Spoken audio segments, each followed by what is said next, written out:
Mommy only cries when she thinks I am asleep. Nathan Whitmore would not hear those words until later, but on the first night, he noticed the silence before the tears. At exactly 10:17 p.m., the glass doors of Whitmore Tower opened onto a cold Manhattan sidewalk, and Nathan stepped outside with his phone glowing in one hand. Behind him rose 58 floors of steel, marble, and white office light. Ahead, a black sedan waited at the curb, its engine humming beneath the steady rush of late-night traffic. Nathan was 39, chief executive officer of Whitmore Capital, and nearly every part of his life moved according to schedule. Meetings started on time. Cars arrived early.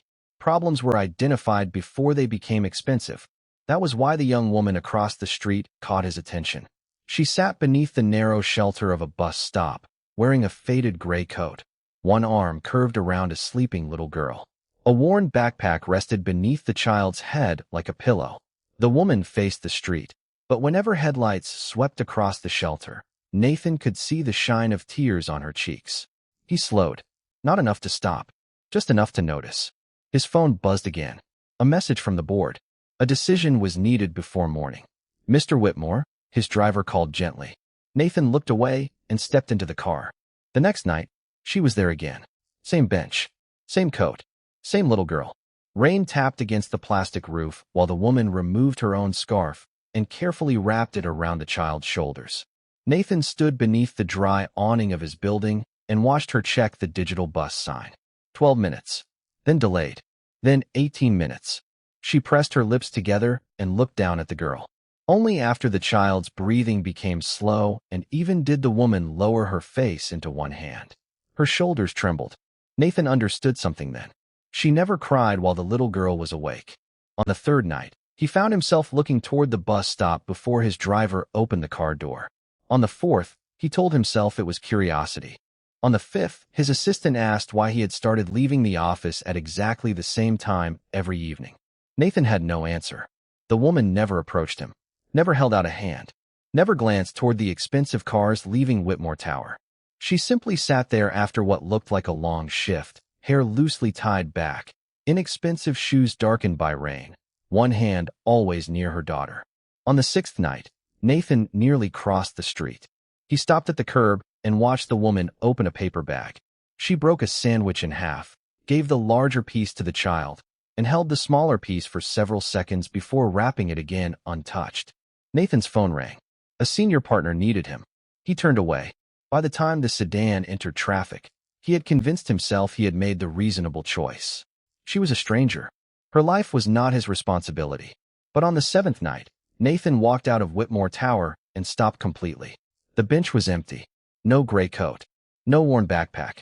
No little girl sleeping beneath the weak fluorescent light. For reasons he could not explain, the emptiness unsettled him more than the tears ever had. He checked his watch. 10:17, then 10:21, then 10:24. His driver waited without speaking. Nathan stayed beneath the awning. At 10:26, a small figure suddenly appeared from the narrow alley beside a closed bakery. The little girl. Alone. She ran toward him in sneakers that looked slightly too large, clutching something white in both hands. "Sir," she called. Nathan stepped forward as she stopped in front of him, breathing hard. In her fingers was a crumpled envelope. She looked back toward the alley, then up at him. "My mom does not know I am giving you this," she whispered. "Why are you giving me this?" Nathan asked, keeping his voice low as the little girl glanced back toward the alley. She could not have been more than 6. Her brown hair had loosened from a ponytail, and the sleeves of her pink sweater covered part of her hands. "Because my mom says we should not ask strangers for things," she said. "And I am not asking." Nathan looked at the crumpled envelope. "Then what are you doing?" The girl swallowed. "I just think somebody should read it." Before he could answer, a woman's voice called from the alley. "Sophie." The child froze. A second later, the woman Nathan had watched for 6 nights appeared beneath the yellow light spilling from the back door of the closed bakery. She carried one suitcase in each hand. Her faded gray coat was buttoned to her throat, but the shoulders were dark with rain. "Sophie Carter, what are you doing?" Her eyes moved from her daughter to Nathan, then to the envelope between them. Her face changed instantly. "Oh no." She hurried toward them. "I am so sorry, sir. She did not mean to bother you." Nathan looked at the suitcases, then toward the empty bus stop. She is not bothering me. Sophie, give me that. The girl held the envelope against her chest. But Mom. Now please. Sophie obeyed. The woman took it quickly and tucked it beneath one arm, as if hiding it could erase the moment. Up close, Nathan could see the exhaustion he had only noticed from across the street. Her eyes were red, not from fresh tears now, but from too many nights without enough sleep. A white name tag was still pinned crookedly to her sweater. Emily. I apologize, she said again. She has had a difficult night. Nathan looked past her toward the alley. The bakery door was locked. Beside it sat a child's backpack and a small plastic grocery bag. Are you waiting for the bus? Emily hesitated. Eventually, she gave a faint smile that disappeared almost immediately. The next one that gets us where we need to go is not for a while. Sophie looked up at her mother. But we do not have anywhere to go tonight. Emily closed her eyes for 1 second. Sophie, the motel man, said we could not stay there anymore. Nathan felt something inside him tighten. For 6 nights, he had watched this woman from beneath the warm lights of Whitmore Tower and reduced her life to a passing question. He had assumed she was waiting for transportation, assumed someone was coming, assumed there was a place at the end of the route. Emily bent to pick up the grocery bag. We are fine. Nathan looked at the luggage again. You do not look fine. Her expression changed. Not angry, guarded. With respect, you do not know us. You are right. He slipped his phone into his coat pocket. I do not. Rain clicked softly against the pavement between them. Sophie reached for Emily's hand. Nathan could have called his driver over. He could have booked a hotel room in less than a minute. He could have solved the immediate problem before Emily finished another sentence. Instead, he remembered the way she had sat on that bench night after night without once looking toward his building. What happened at the motel? He asked. Emily looked toward the street, embarrassed by the answer before she gave it. I was 3 days late on the payment. My hours were cut last week, and tonight they told me the bakery is closing. I thought I had until Friday. Sophie leaned against her side. Emily rested a hand on her daughter's head. We will figure something out. Nathan heard the sentence for what it was. Not confidence. A promise made because a child was listening. His eyes dropped to the envelope tucked beneath Emily's arm. Was that letter for the motel? Emily went still. For the first time, she looked directly at him. No, then who was it for? Sophie answered before her mother could. My dad. Emily's hand tightened around the envelope. Nathan said nothing. Sophie looked between them and added softly. But he is never going to read it. Nathan looked at Emily, but she had already lowered her eyes. The city kept moving around them as if nothing important had happened. Tires whispered over wet pavement. A bus groaned somewhere farther down the avenue. Behind the glass walls of Whitmore Tower, office lights still burned high above the street. Sophie, Emily said softly, that letter is private. The little girl stared at the sidewalk. I know. Then why did you bring it? Sophie rubbed one sneaker against the other. Because you keep writing things you never send. Emily closed her eyes for a moment. Nathan said nothing. There was something in the silence between mother and daughter that felt too fragile to interrupt. Emily finally looked at him. She does not understand. Maybe she understands more than you think, Nathan said. Emily gave him a tired, almost humorless smile. Children understand feelings. They do not always understand consequences. She adjusted the envelope beneath her arm, but Sophie reached toward it again. Mom, please. No, he should read it. Emily's voice tightened. Why? Sophie looked at Nathan. Because he keeps looking at us. The words landed harder than Nathan expected. Emily turned toward him. You have been watching us. Not like that. He heard how defensive it sounded and corrected himself. I leave work around the same time every night. I noticed you at the bus stop. For how long? 6 nights. Emily studied him carefully. And you never said anything. Nathan had no good answer. No. The rain had softened to a mist. Emily nodded once, not accusing him, which somehow made it worse. Most people do not. Sophie took the envelope from her mother before Emily could stop her and held it toward Nathan again. Just read the last part. Emily looked exhausted enough to surrender. Sophie, please, Mom. For several seconds, Emily stared at her daughter. Then her shoulders fell. She handed the envelope to Nathan herself. It was never supposed to leave my bag. Nathan accepted it carefully. I will give it back. That is not what I am worried about. He unfolded the paper. The handwriting was neat at first, then less steady near the bottom. The letter was addressed to someone named Daniel. Emily wrote about Sophie starting first grade, about how she had learned to tie her shoes by herself, about a school project where the children had been asked to draw their families, and Sophie had left one side of the page blank. There were no accusations, no demands, no request for money. That surprised him most. Then Nathan reached the final lines. I am not writing because I want you back. I am writing because someday Sophie may ask why you left, and I still do not know how to answer without making her believe she was not enough. I hope she never learns that the first man who left her taught her mother to expect everyone else would too. Nathan stopped reading. The sounds of Manhattan seemed to fade. For one brief second, he was 9 years old again, standing at the window of a small apartment in Queens while his mother told him his father had gone away for a while. A while became a month. A month became years. Nathan had spent most of his adult life pretending that memory had taught him strength. In truth, it had taught him distance. He folded the letter along its original crease and handed it back. Emily searched his face. Now you know why I did not send it. Nathan glanced at Sophie, who was leaning against her mother with heavy eyes. How long has he been gone? Since before she was born. Does he know about her? Yes. Emily slipped the letter into her coat pocket. Knowing and staying are not the same thing. Nathan looked across the street at the black sedan waiting beneath the lights. One phone call could buy them warmth, food, and a room before midnight. His hand moved toward his pocket. Emily noticed. Please do not. Do not what? Turn this into something money can fix. Nathan frowned. You need somewhere to sleep. Tonight, yes. She looked directly at him. But tomorrow I will still need a job, child care, rent, transportation, and a reason to believe I can handle my own life. Nathan slowly lowered his hand. Emily picked up one suitcase. If you really want to help, do not rescue me for one night. For a moment, Nathan thought he had misunderstood her. People rarely refused his help. They negotiated it, accepted it, or asked whether there was more. Almost no one stood beside two suitcases in the rain and told him not to solve the problem. Then tell me what helping looks like, he said. Emily shifted the heavier suitcase against her leg. I do not know yet. That is not much of a plan. It is the plan I have. Sophie leaned against her side, fighting sleep. Nathan glanced toward the black sedan waiting at the curb. His driver had stepped out and opened the rear door, uncertain whether to approach. Nathan lifted one hand, signaling him to stay where he was. Emily noticed. You have somewhere to be. Not anymore.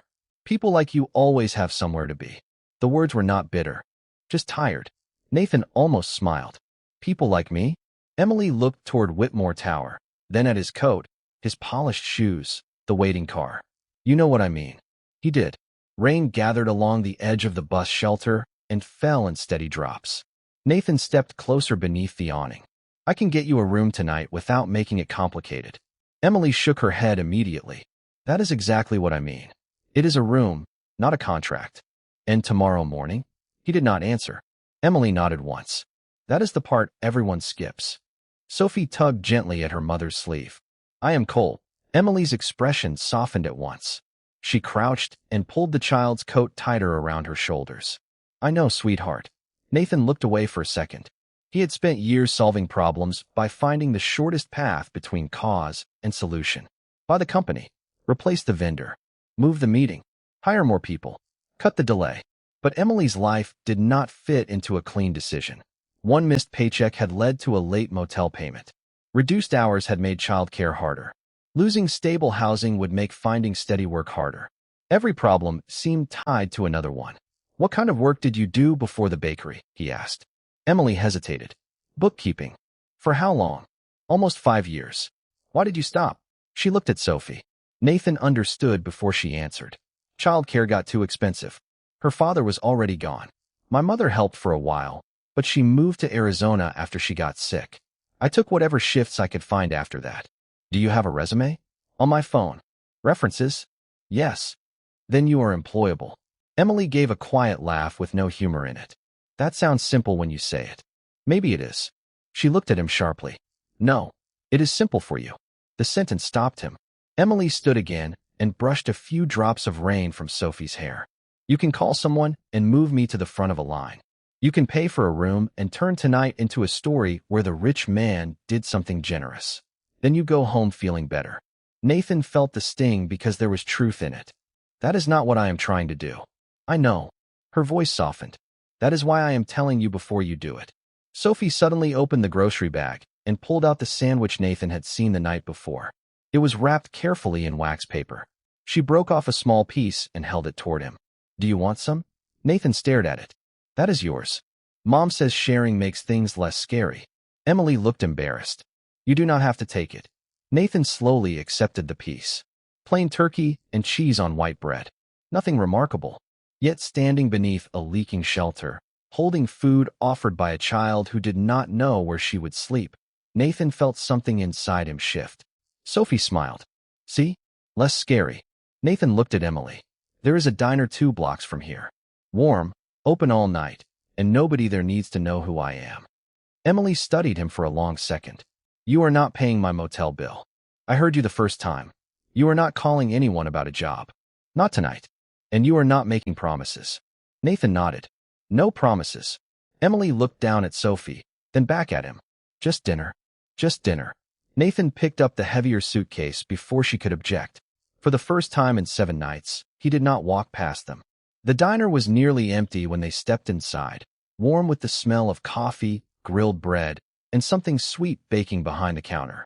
A silver-haired waitress led them to a booth near the window without giving Nathan a second glance, and for reasons he could not explain, he was grateful for that. Sophie slid in beside Emily and wrapped both hands around the mug of hot chocolate the waitress placed in front of her. Emily ordered tomato soup and toast. Nathan ordered coffee, though he had already eaten dinner hours earlier in a private dining room high above the city. For several minutes, nobody said much. The silence inside the diner felt different from the silence outside. Softer. Safer. Sophie dipped her toast into the soup and smiled when it became warm and soft. Emily watched her daughter eat before touching her own bowl. Nathan noticed. He had begun noticing too many things. You said bookkeeping, he said. Emily looked up. Yes. What kind? Accounts payable, invoices, payroll support, bank reconciliations. Mostly small businesses. How long? Almost 5 years. That is not nothing. Emily gave a faint smile. It does not look impressive after a long gap. Useful work rarely does. That sounds like something a man in your position would say after somebody else has already done the useful part. Nathan almost laughed. Fair. Sophie looked between them. What does he do? Emily glanced toward Nathan. I am guessing something important. I run a company, Nathan said. What kind? Sophie asked. Investment management. She frowned. What does that mean? Nathan paused. People trust us with their money, and we try to make careful decisions with it. Sophie considered this. So you are good with money? Emily closed her eyes briefly. Sophie. Nathan smiled. Usually. The girl nodded as if confirming something important and returned to her hot chocolate. Emily took a slow breath. This is why I did not want to talk about work tonight. Because she might ask me to hire you? Because you might decide that is the obvious solution. Nathan leaned back. Would that be wrong? It would be easy. Those are not the same thing. For you, they probably feel the same. He studied her. Explain. Emily folded her hands around the warm bowl. I have applied to 23 jobs in the last 2 months. Nathan's expression changed. 23. Some never answered. Some asked why I had gaps in employment. One wanted open availability, including weekends, but the pay would not cover childcare. Another offered part-time hours that changed every week, so I could not arrange anything stable for Sophie. 2 wanted a permanent address for onboarding. I used the motel, but that ended tonight. Nathan said nothing. People hear that I need a job and think the problem is one missing paycheck, she continued. It is not. It is transportation, childcare, school pickup, rent deposits, application forms that assume you already have the things you are trying to earn back. 1 late fee becomes 2. 1 missed shift becomes fewer hours. Then suddenly you are standing outside with 2 suitcases while everyone wonders why you did not plan better. Nathan stared into his coffee. He had spent his career studying risk, but Emily's life had almost no margin for error. A delayed bus mattered. A sick child mattered. An unexpected $20 expense mattered. So what would you do if someone offered you a real interview? He asked. A real one. No favor. No guaranteed outcome. Emily hesitated. I would show up. Even this week. If I could get Sophie to school. And after school? That is where things get complicated. Sophie spoke without looking up. Mrs. Alvarez lets me sit in the bakery sometimes. Emily gave her daughter a gentle look. The bakery is closing, remember? Sophie's spoon stopped moving. Nathan watched the realization cross her face. Another small support disappearing. Another door closing. He looked at Emily. What if the interview were scheduled after school drop-off? She narrowed her eyes. Nathan. It was the first time she had used his name. I said no phone calls tonight. I am not making one. You are thinking about it. He could not deny that. Emily's expression softened. You want to fix this because fixing things is how you know what to do. Nathan looked toward the rain streaking the diner window. Maybe. Then start by understanding it. He turned back to her. I am trying. Good.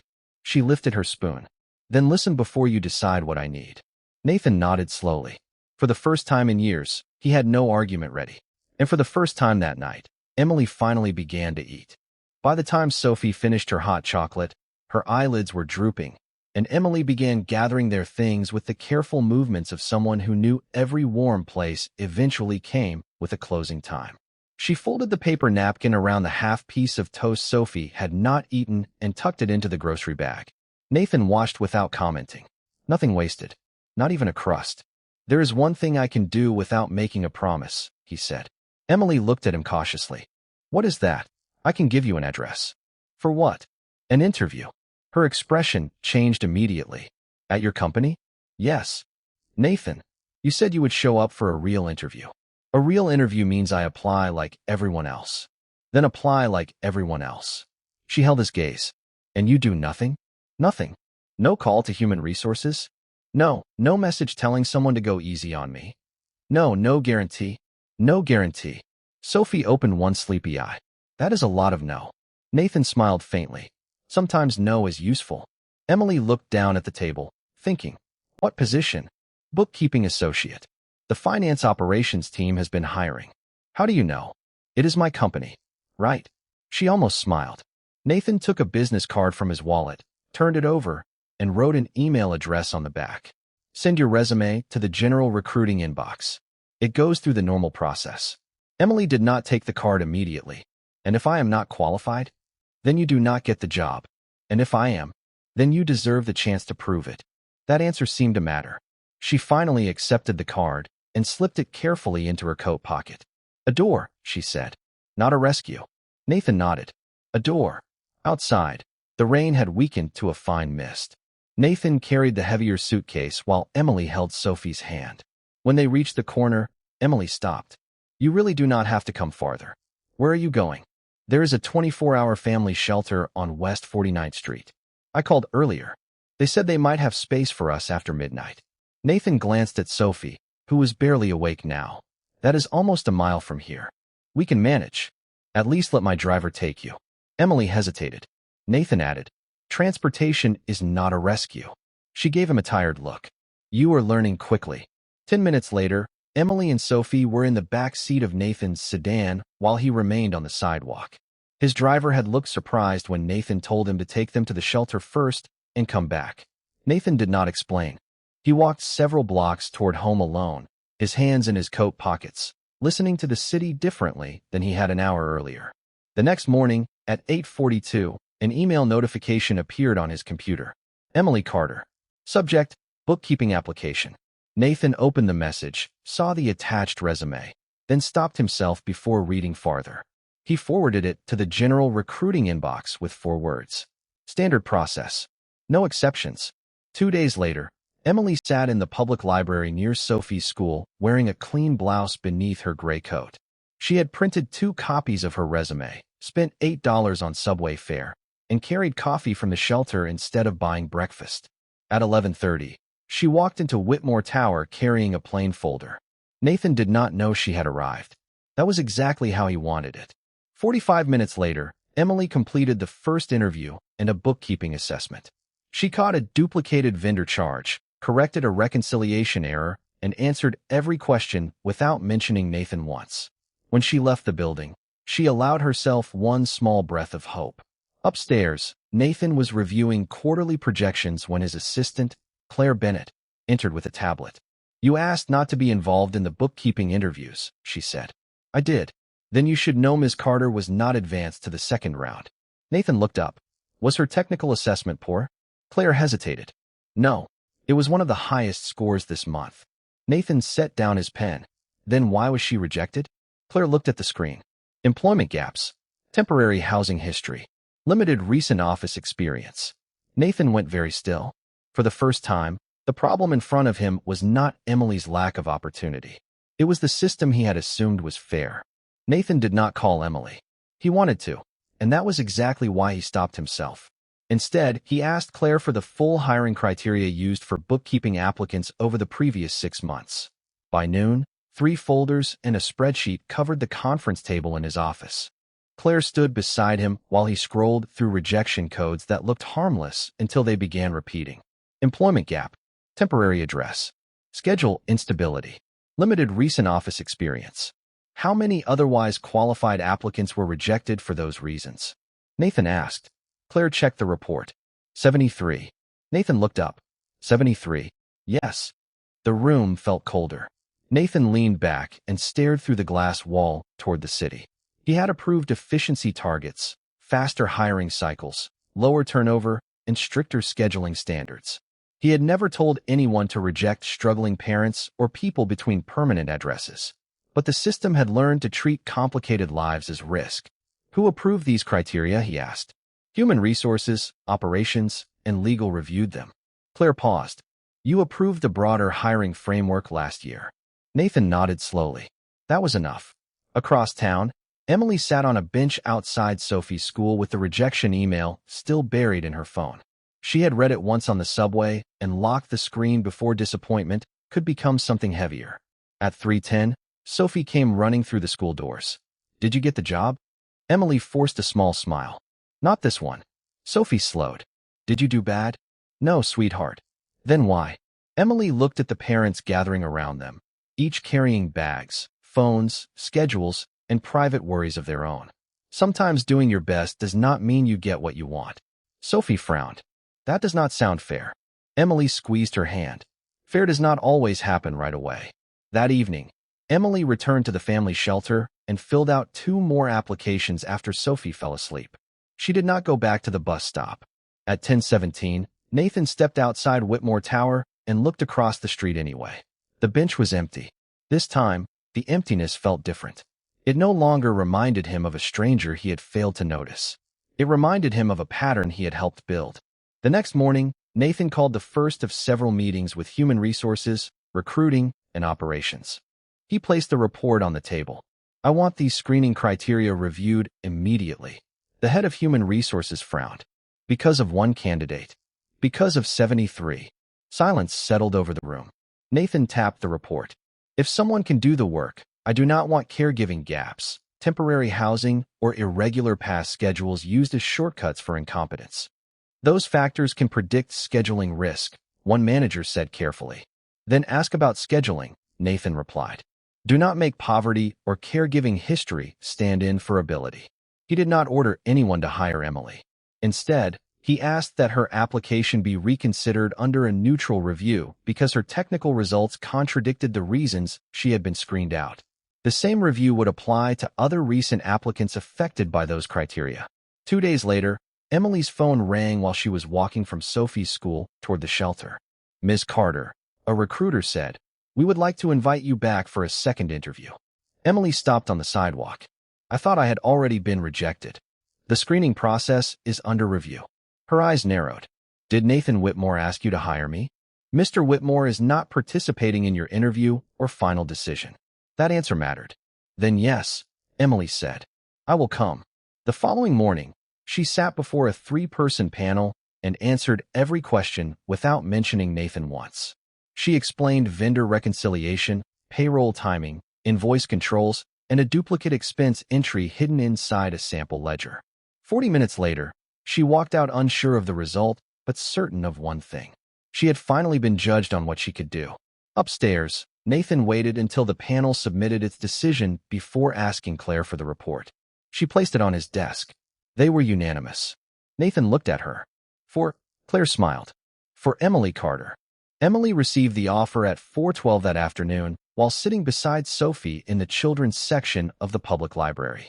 She read the email once, then again, slower the second time, as if the words might disappear if she trusted them too quickly. Full-time bookkeeping associate. Stable weekday schedule.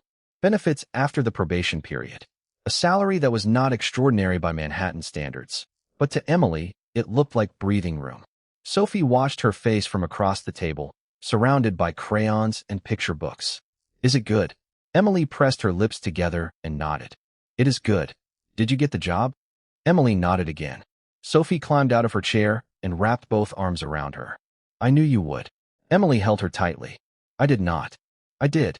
That evening, Nathan was still in his office when Claire entered carrying a plain white envelope. This was left downstairs for you. Nathan looked up. From whom? Emily Carter. He waited until Claire left before opening it. He recognized the paper immediately. It was the same letter Sophie had carried through the rain. Emily had not changed the original words. Beneath the final paragraph, she had added one new line. I used to write letters to people who left. Now I am teaching my daughter to notice the ones who stay. Nathan read it twice. The note mentioned neither the job nor the salary. It contained only that sentence. Somehow, that made it mean more. Over the next several weeks, Emily began work at Whitmore Capital. She arrived every morning after taking Sophie to school, learned the internal accounting system quickly, corrected reconciliation errors, and earned the trust of her supervisor without Nathan stepping into the department. People occasionally whispered when they realized the chief executive officer knew her name, but Emily ignored them. She had spent too long rebuilding her life to explain herself to people who had not lived it. Meanwhile, the hiring review Nathan had started continued through several meetings. The company did not transform overnight. Human resources questioned old assumptions. Operations argued about scheduling. Legal reviewed the language of the screening process. Managers resisted some changes and accepted others. But one principle remained. Caregiving gaps, temporary housing, and irregular work history could no longer stand in for ability. 2 months passed. Emily saved almost everything she could. She stayed at the family shelter longer than she wanted, used the subway instead of ride services, packed Sophie's lunches carefully, and counted every dollar before spending it. Then one Friday afternoon, she signed a lease for a small one-bedroom apartment in Queens. The building was old. The kitchen was narrow. The radiator made a strange knocking sound whenever it warmed up. Sophie thought it was perfect. On move-in day, she stood beside the bedroom window with her stuffed bear pressed against her chest. This is ours. As long as I keep paying rent, Emily said. Sophie looked around again. Can we stay? Emily smiled, though her eyes had filled with tears. That is the plan. A week later, Emily stopped outside Nathan's office near the end of the workday. She wore a navy cardigan and carried a paper coffee cup. I wanted to tell you before Sophie found a way to announce it herself. Nathan leaned back. That sounds serious. We found an apartment. His expression softened. That is good news. It is. Emily placed something on his desk. The business card he had given her at the diner. I do not need this anymore. Nathan picked it up. You could have thrown it away. No. She glanced toward the folded letter beside his lamp. Some things should be returned. He understood. Emily turned toward the door, then stopped. Nathan. Yes. The hiring changes matter. They are still being worked out. I know. But people are getting interviews now who might not have before. Nathan looked at her quietly. That should have happened a long time ago. Still counts. She gave him a small smile and left. At 10:17 that evening, Nathan stepped outside Whitmore Tower and looked toward the bus stop out of habit. The bench was empty. For the first time, the sight did not feel like absence. It felt like proof that sometimes an empty place meant someone had finally found somewhere better to go. Several months later, on the first Friday of Sophie's spring break, Nathan stepped through the glass doors of Whitmore Tower at exactly 10:17 in the evening. The air was softer now.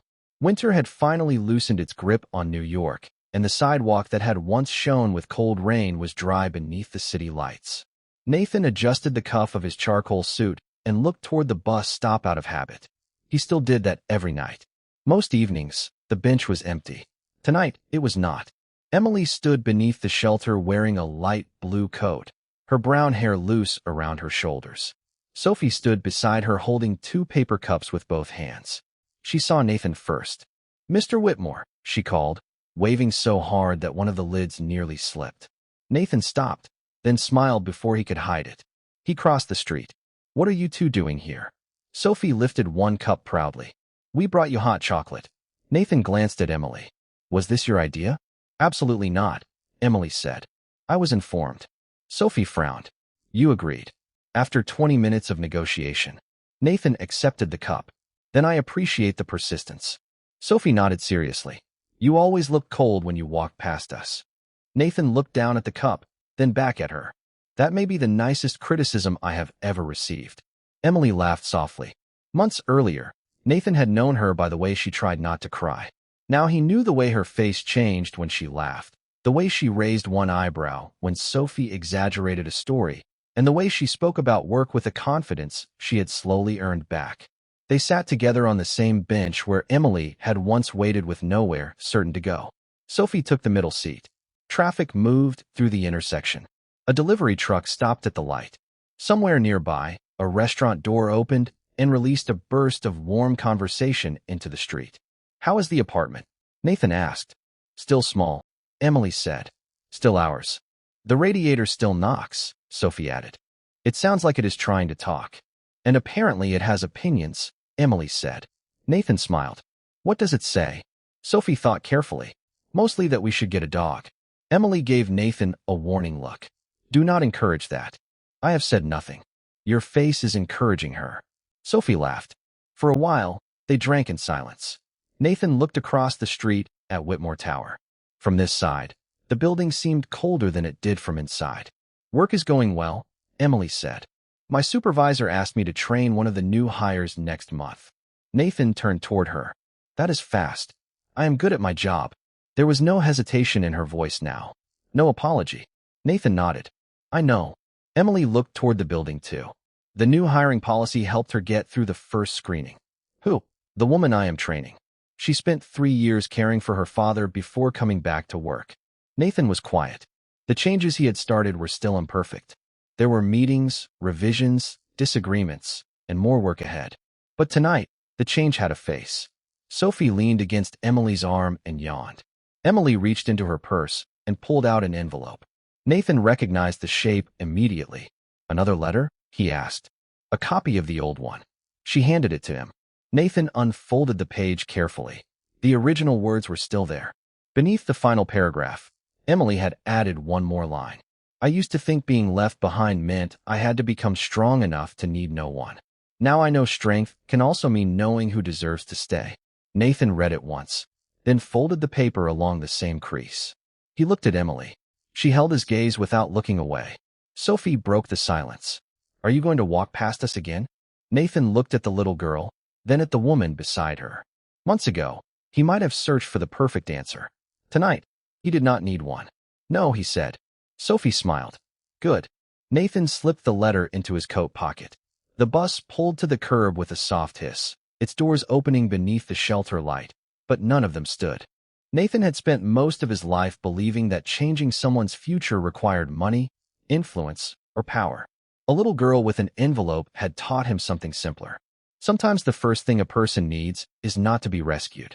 Sometimes they only need to be seen clearly enough that someone finally chooses to stay.